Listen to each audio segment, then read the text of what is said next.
demander de passer le micro à Arnaud. Ah bah qu'il y en a un, très bien. Et qui, pour le coup, a la responsabilité de nous présenter un peu plus dans le spectre de l'ESS le modèle coopératif, parce qu'effectivement, les gens identifient bien les associations à but non lucratif. Par contre, et on se dit, bah oui, mais association à but non lucratif, dès qu'on veut un peu faire du développement, du business, c'est pas possible. Mais effectivement, bah, comme Cédric l'a introduit, dans l'ESS, bien sûr qu'il faut faire de l'argent, mais toute la question, c'est de savoir ce qu'on fait de cet argent. Arnaud, c'est à toi. Merci Pierre. Alors oui, effectivement, je vais rebondir sur certains des propos de Cédric. C'est vrai qu'une des principales caractéristiques qui est le trait commun avec de très nombreuses entreprises de l'économie sociale et solidaire, c'est bien évidemment la gestion démocratique. C'est cette capacité qu'on a à faire qu'on dise encore aujourd'hui une personne égale une voix, quelle que soit la part qu'on a au capital. Et donc je crois que ça c'est un élément important sur lequel je voulais insister parce que c'est effectivement le point commun qu'il va y avoir entre Medicop, entre une association de quartier, entre une grande mutuelle et donc une société coopérative et participative. Donc dans la grande famille de l'économie sociale et solidaire, il y a une famille qui elle-même est assez grande, qui est la famille coopérative. Et dans cette famille coopérative, il y a différentes formes. Il y en a, je crois, 17 formes coopératives. Et parmi celles-ci, donc, il y a les coopératives de consommateurs, les coopératives de HLM, d'habitat, de producteurs. Et on va retrouver bien évidemment les coopératives, les SCOP, donc les coopératives de travailleurs. On dit les sociétés coopératives et participatives aujourd'hui. On disait ouvrières et de production il y a quelques années. Et donc ce type d'entreprise a comme première particularité auquel je vais rajouter les SIC, puisque c'est le point commun avec Medicop, c'est d'avoir les salariés au sociétariat, en tout cas d'avoir la possibilité de donner aux salariés d'être les sociétaires de leur coopérative. Pour ce qui est des SCOP, c'est à minima 51%. Tu peux me permettre de compléter ce que tu viens d'expliquer, parce qu'effectivement, il y a 17 formes coopératives et c'est tout à fait juste au sens légal du terme. Mais en réalité, on distingue 3 grands types de coopératives dans ces 17 formes. Enfin, ça dépend de qui est associé les membres de la coopérative. Vous avez des coopératives comme Medicop France, ce sont des établissements médico-sociaux qui sont membres de la coopérative. Donc c'est une coopérative dite d'entreprise. Business to business, on est entre entreprises et c'est bon. Quand Cédric évoquait Systémule ou Intermarché, c'est le même. Voilà. Si on parle du crédit agricole, c'est pas pareil. Là, c'est des particuliers comme vous et moi. On est client et puis là, dans ces cas-là, on peut devenir sociétaire si on souscrit des parts sociales. C'est la deuxième catégorie et la plus importante en nombre de membres puisque c'est des coopératives dites de consommateurs ou d'usagers et de bénéficiaires. Et effectivement, la troisième est celle qu'on voit le plus finalement médiatiquement parlant parce qu'elle est une réponse et c'est pour ça qu'on en parle aujourd'hui. Elle est une réponse dans la relation au travail, dans le rapport au travail. C'est justement, c'est pas les clients qui sont membres de la coopérative, c'est pas des entreprises qui se mutualisent des services communs. C'est les salariés eux-mêmes qui décident de monter ensemble leur boîte, comme si, par exemple, comme si des intérimaires, peut-être que ça va venir un jour dans le processus de Medicop, vont dire, hop, on va se transformer en SCOP, et puis voilà, ils vont se créer une SCOP, j'en sais rien, et voilà, c'est ça dont tu souhaites nous parler, Arnaud. Ou ouvrir un collège des travailleurs ou des coopérateurs salariés c'est déjà le cas, en fait. au sein de Medicop. C'est déjà le cas. Voilà. Mais c'était pour redonner la possibilité à Mathieu de compléter cette question-là. Mais en tout état de cause, voilà, pour ce qui est des SCOP, le minimum, c'est 51% du capital détenu par les salariés. Alors chez Up, c'est facile, c'est 100%, je l'ai dit tout à l'heure. Mais la moyenne des SCOP, c'est-à-dire qu'on peut avoir des actionnaires extérieurs à l'entreprise, mais peu importe la part que vous avez au capital, votre voix ne vaudra pas plus que celle du salarié qui a une part. Donc ça, c'est le premier point important. On l'a dit également tout à l'heure, ce qui va nous différencier de nos concurrents, puisqu'on fait le même métier, on vend des titres de service, c'est aussi le rapport qu'on a à l'argent. On s'oblige, comme toutes les autres SCOP, à réserver. D'abord, on a une part à ce qu'on appelle les accords de participation qui sont obligatoires dans les SCOP. Donc, faire que quand on fait 100 € de résultat, eh bien, il y a une partie qu'on se partage sous forme d'accords de participation. Et puis, l'effet miroir, c'est le fait qu'on a l'obligation de créer des réserves impartageables. Considérer que finalement, l'entreprise ne nous appartient pas vraiment. Tu peux expliquer, parce que c'est quand même un peu du jargon, un peu réserve impartageable, ça fait bizarre comme truc. Voilà. Ça veut dire quoi, ça ? C'est la conséquence principale du fait que ne pouvant faire appel au marché pour nous développer, on s'oblige à garder une partie de nos résultats sous forme de réserve et de les consacrer, donc soit sous forme de provision pour investissement, et donc de travailler à la pérennité de l'entreprise et de faire qu'elle puisse aussi bénéficier aux générations futures. Oui, mais dans les boîtes traditionnelles, la loi dit qu'il y a au moins 5% des résultats qui doivent aller en réserve. Ça, c'est la loi pour le droit commun. Donc voilà. Ça veut dire que c'est un peu plus pour les SCOP. Très légèrement plus, puisque chez Up, on est à 45%. Et dans la moyenne des SCOP, je crois qu'on est de l'ordre de 40%. Donc autant dire qu'en fait, ça a un effet vertueux. C'est-à-dire que plus on se développe, plus on a de moyens d'investir pour son propre développement. Et c'est aussi une des raisons pour lesquelles finalement le groupe Up a su se diversifier à l'international. C'est parce qu'on s'est obligé à respecter cette doctrine qui est émane du mouvement. Et accessoirement, c'est vrai qu'une nouvelle coopérative, les banquiers, ils sont un peu frileux, mais une coopérative qui a 20, 30, 40, 50, 60 ans, ils adorent parce que justement, il y a des fonds propres très très solides. Et donc du coup, ça aussi, c'est un élément d'attractivité quand on arrive dans une boîte solide. Voilà. Mais du coup, et c'est peut-être un talon d'Achille, en tout cas une faiblesse des scopes à la création, c'est que n'ayant pas cette possibilité de faire appel au marché pour se développer, le réseau des scopes, au travers de ces unions régionales, c'est-à-dire qu'en fait, on parlait tout à l'heure de coopération, de coopérative à coopérative, il y a aussi le fait de faire partie d'une famille. On va payer une cotisation au mouvement des scopes et ces cotisations vont permettre d'abord d'avoir des unions régionales qui vont accompagner les entreprises à la création, qui vont les accompagner dans leur développement, mais il y a aussi des outils mutualisés de caisses de développement, de secours, qui ont été imaginés par le réseau des scopes pour permettre le développement des coopératives. C'est la pleine application du principe de solidarité, des valeurs de solidarité de l'ESS, voilà. Effectivement. Et je voulais donner quelques chiffres parce qu'à l'époque, on s'est connus, tu étais directement impliqué dans le mouvement de la Confédération Générale des Scopes. En tout cas, moi, j'ai souvenir qu'il y a un peu plus d'une dizaine d'années, on avait à peu près un peu plus de 2000 entreprises scopes en France, donc ça reste une goutte d'eau par rapport à l'immensité des entreprises en France, pour environ 45 000 salariés. Aujourd'hui, près de 10 ans plus tard, c'était en 2012, c'était l'année internationale des coopératives, on est à près de 80 000 salariés dans les scopes et on est à peu près 3 500 entreprises. C'est-à-dire qu'il y a un vrai, aujourd'hui, moteur de développement des coopératives dans notre pays. Alors, c'est à peu près 4 000 emplois qui sont créés par an dans les scopes, peu importe finalement les années de crise ou pas de crise, avec un autre élément qui est un peu la conséquence de ce qu'on vient de se dire, c'est que le taux de survie des scopes après la création un élément clé est beaucoup plus important que les entreprises classiques. Alors moi, j'y vois une raison. La première, c'est quand on est à plusieurs pour porter un projet, puisque monter une scope, il faut au moins être deux. Et on est par définition beaucoup plus fort que quand on y va tout seul et qu'on envisage finalement la rentabilité à court terme. Donc il y a une vision que portent les coopérateurs qui est vraiment portée sur le long terme. Et un deuxième élément sur lequel je voulais insister sur cette dimension-là, c'est le fait que aujourd'hui, les scopes donc, qui se développent, qui donc arrivent à créer de l'emploi, on a souvent l'image un peu d'Épinal. On a vu des reportages à la télé qui d'ailleurs contribuent un peu à la notoriété des scopes aujourd'hui, qui sont les reprises d'entreprises à la barre du tribunal. Donc une entreprise a été pillée par un fonds de pension, les machines-outils allaient partir à l'étranger. Les salariés repartent ensemble et tout ça. Mobilisation syndicale, les drapeaux, et puis on arrive à sauver l'entreprise et on a fait une belle histoire. Alors pas toujours belle parce que malheureusement quand on en arrive dans cette situation-là, souvent c'est trop tard, mais en fait ça ne représente qu'une infime partie des emplois et des entreprises qui sont créés en scope. C'est même moins que ça aujourd'hui. Ouais. On est à peu près à 8% de reprises à la barre du tribunal. Donc ça veut dire qu'en fait 92% des entreprises qui sont créées aujourd'hui en France sont soit des créations ex nihilo, donc des jeunes entrepreneurs qui vont être dans le secteur de l'informatique, dans le secteur des services, qui se disent on va monter un projet entrepreneurial ensemble et qui décident de choisir le statut de scope. Mais on a aussi beaucoup de transformations d'entreprises saines et c'est un des enjeux, c'est une bataille, on va dire une des mères batailles que mène le mouvement des scopes aujourd'hui, c'est qu'on a des dizaines de milliers d'emplois qui sont perdus en France tous les ans suite au départ à la retraite du patron, qui ne retrouve pas de repreneur, il met la clé sous la porte et les emplois sont perdus. Aujourd'hui, on a un vivier de création d'emplois et de création d'entreprises pour donner, informer les entrepreneurs, les patrons d'entreprises et leur donner la possibilité, leur montrer que c'est possible de transmettre l'entreprise à leurs salariés et donc ainsi de contribuer à la transformation de l'entreprise en scope. Mais ça suppose effectivement un processus d'information et de formation des salariés concernés, parce qu'évidemment, prendre la direction d'une entreprise, quand bien même on est plusieurs, ce n'est pas quelque chose qui s'invente et qui se fait si facilement que ça. Alors, je crois que Mathieu a une question ou un témoignage ou une réaction. Plutôt une réaction sur un peu ce que je qualifierais de l'indice de confiance dans ces modèles coopératifs. On voit qu'effectivement, les partenaires financiers, parfois dont on a besoin, quand on a notamment des très forts développements, Medicoop France c'est 40% de développement l'année dernière par exemple, ça les oblige à changer un peu de grille de lecture. Ils sont plus sur une analyse uniquement technique de ratios financiers, etc. Mais ça interroge finalement un peu l'indice de confiance, c'est-à-dire qu'on n'est plus des clients, mais on a des clients qui sont eux-mêmes finalement sociétaires.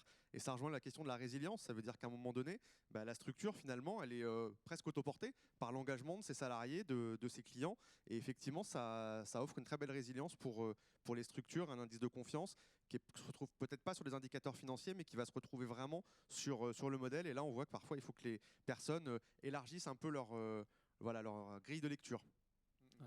Ça me permet de rebondir. Pierre, je ne sais pas si tu as eu du coup prévu de me poser une question par rapport à ce que Mathieu vient de dire.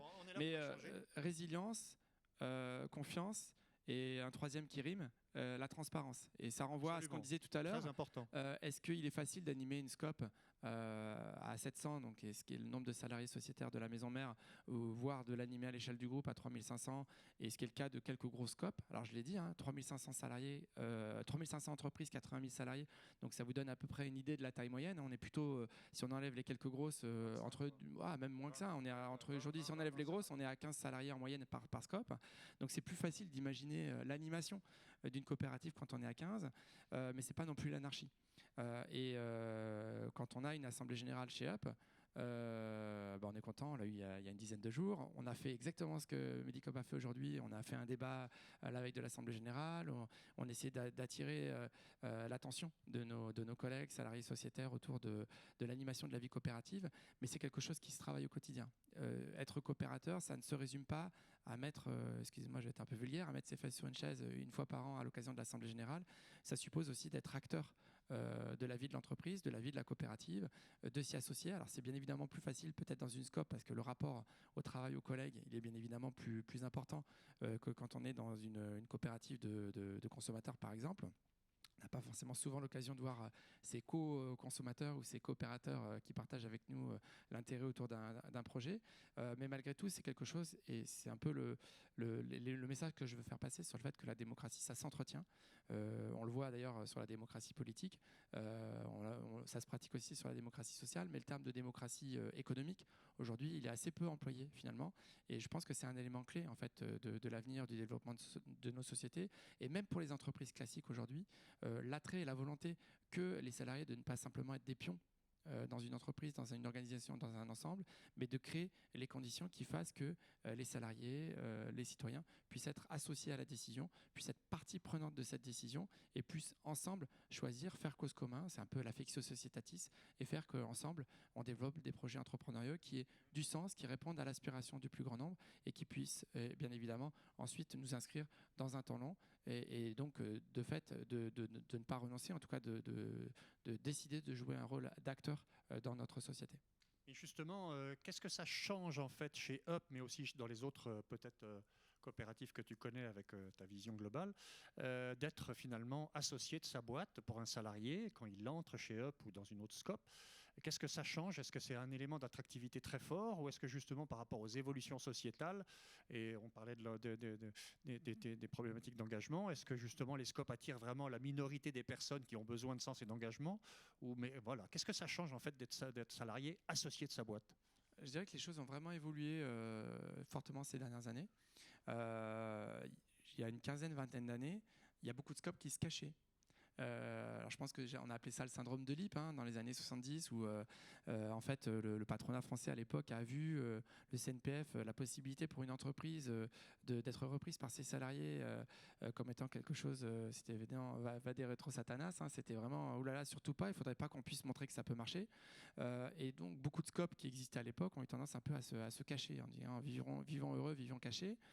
Et puis, je pense qu'arrivé la croisée des chemins, le détour des années 2000, la place sans cesse plus importante qu'a pris la RSE dans les stratégies des entreprises. On a vu aujourd'hui le débat autour de la loi Pacte, le développement des entreprises à mission, le fait de rattacher le sens à la dimension entrepreneuriale. Et donc, effectivement, quand je réponds, du coup, j'ai pris un chemin de traverse pour répondre à ta question. Mais je pense qu'aujourd'hui, on trouve en tout cas de plus en plus de jeunes qui arrivent aux entretiens d'embauche, et j'en ai discuté encore avant-hier avec notre DRH, qui se sont renseignés sur l'entreprise et qui nous disent je viens en fait à l'entretien avec plein de questions. En fait, il y a même des entretiens d'embauche qui sont assez surprenants où c'est la personne qui arrive qui va poser plus de questions que le recruteur parce qu'ils sont très intéressés par le modèle, ils sont très intéressés sur la façon dont ça fonctionne chez nous et sur la façon dont on va dire ils vont pouvoir s'impliquer dans la vie de l'entreprise au quotidien. Mais justement, ce que vous vivez chez Up, c'est vrai que la difficulté qu'on a avec cette promesse du projet ESS et du projet SCOP, qui effectivement est une très belle promesse, se heurte quand même parfois aux réalités du quotidien. Et est-ce qu'il peut y avoir des déceptions et des gens qui sont un peu dans l'incompréhension après d'un vécu qui ne correspond pas à l'idéal qu'ils avaient de la vie en entreprise? Ça, c'est manifeste, hein, c'est le propre de toutes les organisations. Et surtout, la différence, c'est comme la température extérieure, il y a la température réelle et la température ressentie. Donc, c'est vrai que souvent, des fois, on se plaint, on dit « Oh, non, mais quand même, tu ne te rends pas compte, la décision du conseil d'administration, moi, je n'étais pas d'accord, pourquoi ils ont pris ça comme décision ?» Et là, on s'arrête 2 minutes et on se dit « Mais en fait, on vient de faire un compte-rendu du conseil d'administration. » Et ceux de nos collègues qui ont pris la décision d'investir, par exemple, dans un pays ou d'investir dans la création d'une filiale, ils ont pris cette décision en partant du principe qu'ils étaient nos représentants et ils sont, pour l'avoir prise, légitimes. Et donc c'est la notion de confiance que j'évoquais tout à l'heure sur le fait que c'est aussi la démocratie, c'est-à-dire le fait que quand on est salarié d'une SCOP, bien évidemment la pratique démocratique, on ne va pas la vivre au quotidien. Par contre, on élit un conseil d'administration, notre conseil d'administration est élu en totalité par les salariés sociétaires, on peut en changer, d'ailleurs on a changé notre président il y a 4 ans, même si on en a eu que 3, enfin maintenant 4 dans l'histoire du groupe. La démocratie vit dans nos entreprises et donc quand on donne un mandat à un conseil d'administration qui est élu, le principe c'est de lui faire confiance et bien évidemment si on veut que ça fonctionne sur le temps long, il faut que cette confiance s'accompagne de la transparence. C'est là que j'appelais tout à l'heure. C'est le mot-clé que tu avais évoqué, la transparence en effet. Alors tout ne peut pas être dit bien entendu, mais en tout cas moi effectivement comme tu l'as évoqué, j'y ai travaillé. À l'époque, j'imagine que ça a un peu changé, mais effectivement, les gens qui rentrent, une fois qu'ils savent qu'ils ont accès à des informations et que leur vie en entreprise change, ils n'ont plus envie de changer de fonctionnement, quoi. Voilà. Oui, c'est assez difficile, on le voit, il y a cette forme de... Et puis, je considère que ça contribue aussi de l'éducation citoyenne. Je ne savais pas... j'avais quelques vagues, étant juriste de formation, plutôt des bonnes notions du droit administratif, du droit d'entreprise, du droit social, mais je ne savais pas lire un bilan comptable. Aujourd'hui, je le sais parce que je suis coopérateur de mon entreprise et c'est le cas de tous les coopérateurs. Donc la partie formation, elle est cruciale, elle est au cœur du quotidien. Elle est au cœur du quotidien. Et si on veut faire de nos salariés des sociétaires actifs, des citoyens de l'entreprise, ça suppose qu'on puisse aussi les accompagner et donc leur donner les clés de lecture qui vont leur permettre de juger pourquoi on a investi dans telle filiale ou pourquoi on s'est développé sur telle. Il y a Mathieu qui brûle d'intervenir. Non mais effectivement, l'approche pédagogique sur ce modèle coopératif, elle est essentielle, notamment dans la phase d'onboarding des collaborateurs, pour qu'ils comprennent qu'effectivement, il y a une gouvernance, elle est organisée, elle est représentative, donc même si chaque voix compte, effectivement, à un moment donné, il y a des instances qui sont élues, qu'il faut effectivement remonter ces points d'attention, les solliciter. C'est pareil pour nos coopérateurs également. On a des conseils de coopérateurs sur chaque territoire et on le voit bien, dès lors qu'il est implanté, que les coopérateurs font remonter leurs besoins, ça va remonter au conseil de coopérative et ça va nourrir les orientations nationales de la coopérative. Et on travaille beaucoup, et c'est encore l'enjeu de ce matin, à cet aspect pédagogique du modèle coopératif, où effectivement chacun doit être acteur à son niveau, à sa contribution. C'est entendu, c'est repris, à un moment donné c'est arbitré, mais ça c'est le propre de toute gouvernance. Mais il faut effectivement que les collaborateurs, les coopérateurs aient tous conscience de ce rôle d'acteur du développement, qui d'ailleurs est généralement salutaire pour tout le monde. Encore une fois, c'est un cercle vertueux et c'est une boucle. Les différentes parties prenantes peuvent s'exprimer, nourrissent le projet, sont les ambassadeurs, les défendeurs parfois du modèle, contribuent à son développement, d'ailleurs aussi parfois à moindre frais parce qu'on n'a pas besoin de leviers marketing, commerciaux ou autres, puisqu'on a finalement des centaines, des milliers d'ambassadeurs sur le terrain qui vont eux-mêmes promouvoir le modèle. Alors, je me tourne vers la régie, vers la salle et vers nos intervenants, y compris M. De Stéphanis en visio, savoir si vous avez des réactions ou des questions à ce que vous avez entendu. Oui, donc je vais vous donner je vais vous donner un micro pour que ça puisse être capté dans notre enregistrement. Merci. Je ne sais pas si on m'entend bien. Bonjour, je me présente. Donc, je suis Françoise Alouche, je suis directrice des ressources humaines de Delos API 78. Donc, il est une association qui œuvre dans le médico-social sur le département des Yvelines et nous gérons environ 17 structures sociales et médico-sociales qui accueillent des personnes en situation de handicap mental, autisme, polyhandicap, handicap psychique. Alors, tout d'abord, je tenais à vous remercier pour cette matinée que j'ai trouvée vraiment extrêmement intéressante. La première partie, dont je partage tous les constats à notre niveau, puisque nous évoluons au niveau départemental. Peut-être pour la caméra, vous pouvez nous rejoindre, non ? Oh là là, non, ça... Vous l'avez... Je sais pas, j'avais pas prévu. On vous y autorise, en tout cas. Donc je souhaitais vous remercier pour vos interventions de ce matin, parce qu'au niveau départemental, donc des Yvelines, on partage exactement les mêmes constats concernant les difficultés liées à l'attractivité, à la fidélisation de nos personnels sur nos 17 établissements. Et on essaye d'activer les mêmes leviers que vous sur des groupes plus importants à notre niveau. Et puis concernant Medicop, donc nous on a créé le premier Medicop des Yvelines en 2019, me semble-t-il, en mars 2019. Et donc ce qui nous a séduit en fait dans le concept, et je vous rejoins parfaitement, c'était le fait de ne pas être simplement consommateur, mais être également acteur du dispositif. Et puis la proximité avec l'agence, où on peut se téléphoner régulièrement, et depuis le début, on s'appelle avec le siège social, évidemment, où il est très facile d'avoir des contacts, d'avoir des réponses à nos interrogations. Et ça a été tout à fait majeur dans ce qui nous a séduit dans ce concept lorsqu'il nous a été présenté au départ, à l'origine en tout cas, en 2018. Et je pense que ce qui plaît aussi dans notre département, lorsqu'on a créé Medicop, on a transféré notre vivier de CDD, puisque tous nos établissements médico-sociaux, je pense comme chez vous, avaient un vivier de CDD. On l'a transféré chez Medicop, et je crois que nos collaborateurs remplaçants qui étaient CDD, qui sont devenus intérimaires, ça leur a plu, ça ne leur a pas déplu en tout cas d'être transférés dans ce type de concept.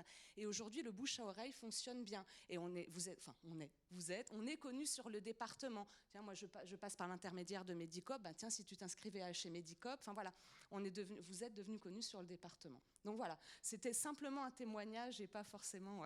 Merci infiniment de ce témoignage, Madame Alouche.